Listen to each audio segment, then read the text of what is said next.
Ահա, լսում եմ։ Մի հատ ձեր կոնկրետին վերաբերելով հայտարարել են, որ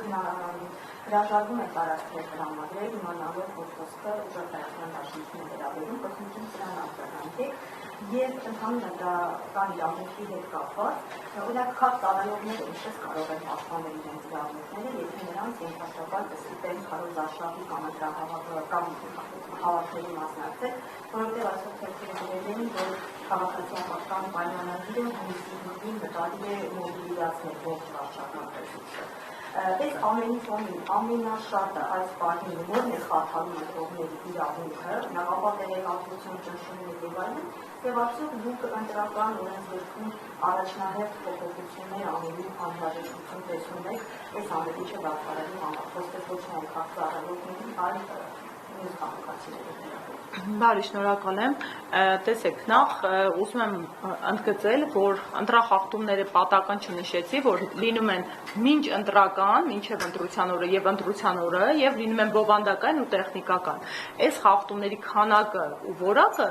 արդեն գալիս են գնահատական տալու ընտրությունների որակին։ Այս խախտումների ծավալը կարող է ընդհանուր առմամբ դելեգիտիմացնել ողջ ընտրական գործընթացը մեր երկրում։ Իսկ այդ ծավալը արդեն իսկ ակնհայտորեն պարզ է, որ շատ է, այսինքն իշխանության, գործող իշխանության, որը մասնակցում է քարոզչությանը, գործելավոճի տրամաբանությունը գալիս է վկայելու, որ առանց հակաօրինական միջամտությունների իրենք չեն կարող վերարտադրվել եւ իրանց կողմից թույլ տվող խախտումների տեսակները, ծավալները գալիս են վկայակոչելու միայն այդ մասին, այսինքն այս մարդիկ առանց վարչական ռեսուրսի արդեն ունեն գիտակցում, որ իրենք չեն վերարտադրվելու։ Քաղաքացիները չունեն համակրանք այս քաղաքական ուժի նկատմամբ, ինչը նաեւ բնականon է, որովհետեւ 2 ժամկետ ընտրվել են ու այստեղ շատ սյուր իրավիճակ է, հա, այն բառ ընդդիմադիր գործիչը Նիկոլ Փաշինյան վարչապետի դեմքով ով վառ պատգամավոր էր ու այդ 3-րդ ժամկետի գնալու քննադատության հիմքով եկավ իշխանության, հիմա գնում է 3-րդ ժամկետի ու գնում է 3-րդ ժամկետի 2 անգամ գրեթե տոտալ, հա, տապալելով քաղաքացիներին տրված իր խոստումները։ Իսկ դա իմ գնահատականը չէ, այս պայդրությամբ մենք ունենք 21-ից 26 թվականների գործող կառավարության ծրագիրը, որը իրավական ակտ է, փաստաթուղթ է եւ այդ կառավարություն ծրագիրը գրեթե տոտալ տապալված է, չկատարված է։ Հիմա բովանդակային, բնականաբար մեր քաղաքական ուժի նկատմամբ կարծում եմ որևէ մեկի համար թաքցնելու երևույթ չէ, որ մաքսիմալ ճնշումներ են իրականացվում, բայց ես իրապես կներեք, ես իրապես հիացած եմ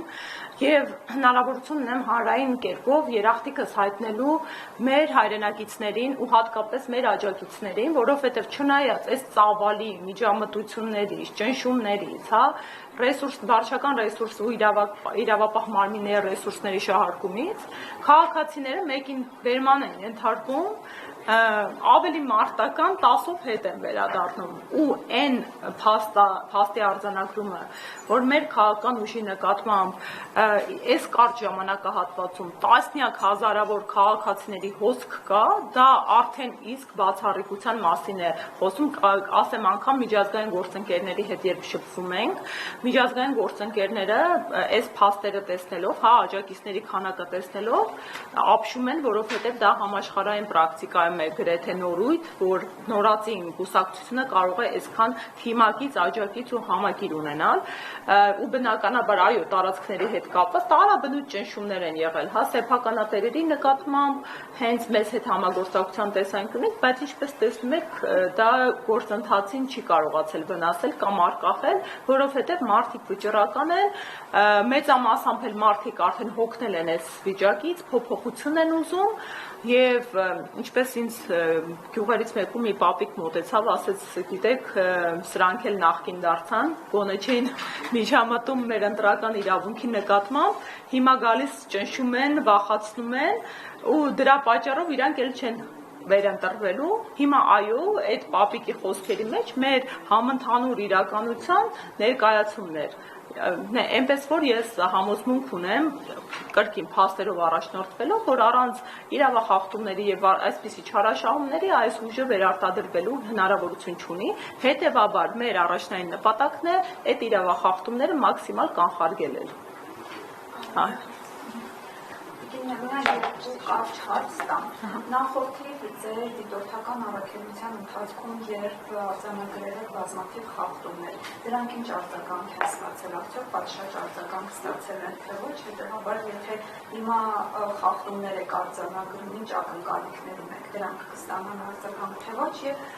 մենք հարցեր Նիկոլ Փաշինյանի այսօրվա հայտարարության հետ կապված Տավուշի մարզում նա կրկին անդրադարձել է Ուժեղ Հայաստան կուսակցության ղեկավար Սամվել Կարապետյանին իր խոսքերն են մեջբերում, նա իր ելույթի ընթացքում ասաց, որ Սամվել Կարապետյանին պետք է ողջ դարձվի։ Սա դուք սպառնալիքի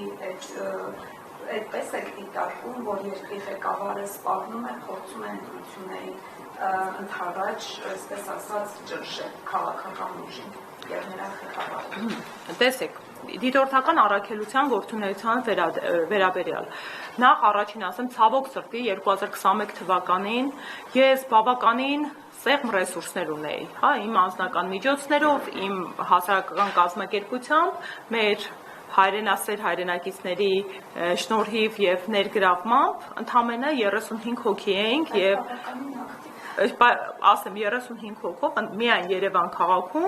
100-ից ավել խախտում էինք արձանագրել ու վեր եմ հանել մոդելները, թե ինչ խախտումներ են իրականացնում, օրինակ ձայնագողությունը հաշվարկի ժամանակ ցույց են տալիս օրինակ 3-րդ քվեաթերթիկն է մերն այս պարագայում ու պատկերացրեք 3-րդ քվեաթերթիկը դնեն այլ քաղաքական ուժի տրցակի վրա ու հենց այս խախտումը կանխարգելելու նպատակով է ամենաշատը նաև այդ թվում մեր սիստեմայի համակարգի ներդրումը, որ փորձելու ենք բոլոր տեղերում ներկայացուցիչ ունենանք կանխարգելելու համար նման միջամտությունները։ Եվ ես շատ շնորհակալ կլինեմ, եթե դուք էլ ու այն բոլոր մարդիկ, ովքեր իրականում իրավատեր են, պահանջատեր են եւ կողմ են, որ օրինական ընտրություններ իրականացնեն, փորձեն մասնակից լինել եւ վերահսկել ընտրական գործընթացին։ Բայց քանի որ օրինակ նույն 2021 թվականին ես այնքան մասշտաբ չունեի, որ այդ խախտումների քանակով ու տեսակով ցույց տայի, որ դա կարող է ընտրական գործընթացի վրա էական ազդեցություն ունենալ, բնականաբար այդ արձանագրումները ընդունվեցին ի գիտություն թե ԿՀ-ի, թե միջազգային կառույցների կողմից, բայց չունեցան հետևանքներ։ Ասեմ ավելին, մեր դիտորդական առաքելությունը երկու առաքելություն ունի։ Համ մենք ընթացիկ արձանագրում ենք խախտումները, համ մենք կանխարգելում ենք օրվա ընթացքում եւ հնդածած խախտումները։ Նույն օրինակ Գյումրու ընտրություններին մենք բազմաթիվ ընթացիկ խախտումներ ենք տեղում կանխարգելել եւ թույլ տվել բնականon ընթացքը ապահովել ընտրությունների, ինչը եւս իր արդյունքը տվեց։ Հիմա ուզում եմ հայտարարել, որ մենք կապի մեջ ենք միջազգային գործընկերների հետ եւ զեկույցներ են հրապարակվում եւ շնորհակալ եմ նրանցից շատերը բավականին աչալուրջ են եւ այս բոլոր խախտումները, որոնք այսօրվա դրությամբ իշխող ուժը հատկապես իրեն թույլ է տալիս, մենք ամենօրյա ռեժիմով մեր գործընկերներին տեղեկացնում ենք, իրազեկում ենք ու հավատացեք, դրանք իրենց ծավալով ու բովանդակությամբ եթե շարունակվեցին, ես համոզմունք ունեմ, ինչքան էլ այդ հիբրիդային միջամտությունները տեղ են ունենում հատկապես մեր քաղաքական ուժի նկատմամբ, այդ հիբրիդային միջամտությունների հետևանքը զեկույցներում կստանան, որովհետև մենք հողի վրա մի պատկեր ունենք, որ միջազգային գործընկերներին լրիվ այլ իրականություն էր մատուցվել։ Եվ օրինակ երբ դնում ենք ինչպես ուղղակի ես այսօր հնարավորություն չէի ունեցել լրահոսին հետևելու, որ նորից Նիկոլ Փաշինյանը իրեն թույլ է տվել տենց ոչ միայն քաղաքական գործչին, առավել եւս վարչապետին ոչ հարիր խոսույթ, ինչպես ասացիք, հա, ինչ որ մեկին բոմժ դարձնելը դա ուղղակի սպառնալիք է, ունեզրկման, դա քրեական օրենսգրքի շրջանակներում տեղավորվող հանցավոր արարք է, առավել եւս երբ մարդը պաշտոնատար անձ է, արդեն տեսել ենք, որ իրականացրել է սպառնալիքներ ու դրանք կյանքի են կոչվել, օրինակ հեծի այս ճակերտավոր ազգայնացման գործընթացը, որը բացահայտ կերպով մարդու սեփականության իրավունքի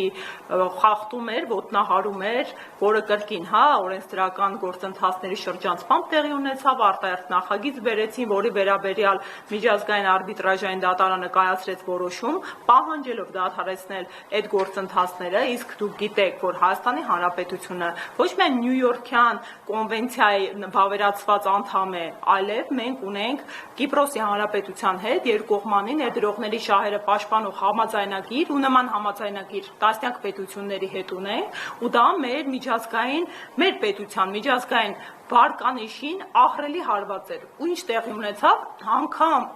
կներեք այն աշխատակիցը կառավարության միջազգային հարցերով ներկայացուցիչը, ով իրեն թույլ տվեց ասելու, որ միջազգային արբիտրաժի որոշումը կատարման ենթակա է,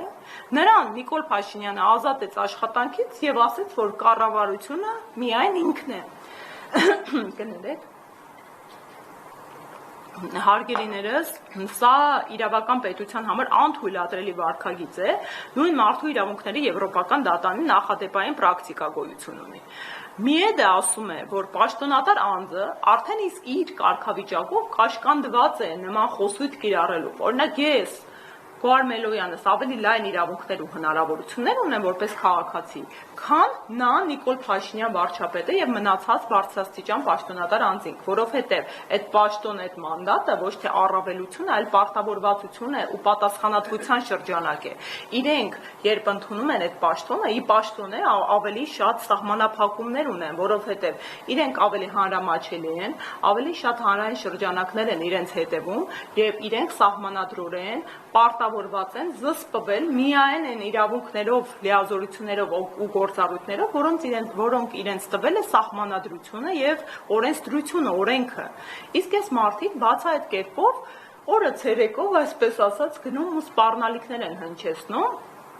Սա էլ է հիբրիդային միջամտություն, նորմալ երկրում ես մեր գործընկերները, որոնք բազմաթիվ ներկայացուցիչներ այսօր ունեն Հայաստանի Հանրապետությունում, ահա որ վատ արձագանք տային, բայց ելի կրկնեմ, դիտորդական առաքելություններից շատերը, ովքեր հիմա երկարաժամկետ դիտորդություն են իրականացնում, մենք օրինակ առիթ ունեցանք իրենց ցույց տալու Նիկոլ Փաշինյանի նախորդ խայտառակ տեսանյութը, հիշում եք, հա, բժշկուհի տիկնոջ հետ, ինչ բառամթերք օգտագործվեց ուղղված ընդդիմադիր ուժերին, որոնք մասնակցում են այս գործընթացներին, այդ թվում նաև մեզ,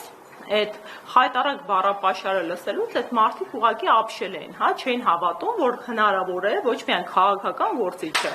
այլև երկրի վարչապետը իրեն թույլ տալ, օրինակ կներեք, վերարտադրել, բայց ես մի եզրույթը արդեն կզցնելու եմ եզրույթ, որը ուղղակի սպառնալիք է, որովհետև կրկին եմ ասում, այնպես չի ինքը ասել է անցել է առաջ։ Կոնկրետ մեր պարագայում, մեր առաջնորդի պարագայում, պարոն Կարապետյանի, մենք դեպք ունենք, երբ այն հայտնի եկեղեցուն մոտ տրված կարճ 1 րոպե տևող հայտարարությունից հետո վարչապետ Նիկոլ Փաշինյանը Facebook-յան արագ-արագ ստատուսներ գրեց եւ այդ ստատուսները կյանքի կոչվեցին շատ հրատապ կարգով, հա, իրավապահ մարմինների կողմից, այնպես որ սա եւս արձանագրելու է եւ սա եւս որակազրկում է միջազգային գործընկերների առջեւ մեր ընտրական գործընթացի արդարությունը, ասեմ ավելի, մենք ունենք գործընկերներ, դիտորդական առաքելություն, որը արձանագրել է, որ մեր քաղաքական ուժի պարագայում հավասարության սկզբունքը արդեն խախտված է, որովհետև ի տարբերություն ընտրական գործընթացին մասնակցող բոլոր քաղաքական ուժերի, մեր պարագայում մեր առաջնորդը Սամվել Կարապետյանը հնարավորություն չունի